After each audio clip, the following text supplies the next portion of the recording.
આમોદના વાવડી ફળિયા પાસે આવેલા મોટા તળાવમાં 2 થી 3 મગર હોવાની માહિતી હોવા છતાં નાના બાળકો જીવના જોખમે તળાવમાં પ્રવેશી મચ્છી પકડતા હોવાના ચોંકાવનારા મામલો સામે આવ્યો।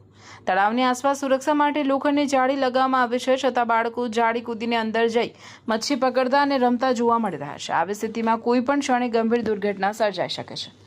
મગરની હાજરી વચ્ચે બાળકોનું તળાવમાં જવું અત્યંત જોખમી છે। એક ક્ષણની બેદરકારી પણ કોઈ માસૂમ બાળક માટે જીવલેણ સાબિત થઈ શકે છે।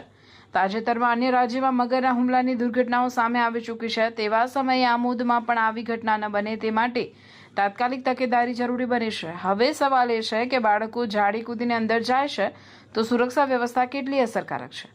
સિક્યુરિટી ગાર્ડ દ્વારા બાળકોને રોકવામાં કેમ આવતા નથી? શું કોઈ દુર્ઘટના બને પછી જ તંત્ર કાર્યવાહી કરશે?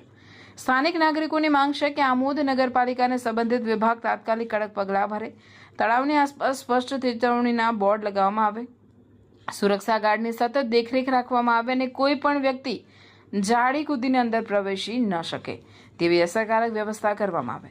દુર્ઘટના પછી કાર્યવાહી કરતા દુર્ઘટના પહેલા જીવ બચાવવો વધુ મહત્વનો છે। તંત્ર સમયસર પગલાં ભરે તો કોઈ નિર્દોષ બાળકનો જીવ જોખમમાં મુકાતો અટકાવી શકાય। મગરવાળા તળાવમાં બાળકોનો પ્રવેશ અટકાવવું દુર્ઘટના પહેલા જ તંત્ર જાગે।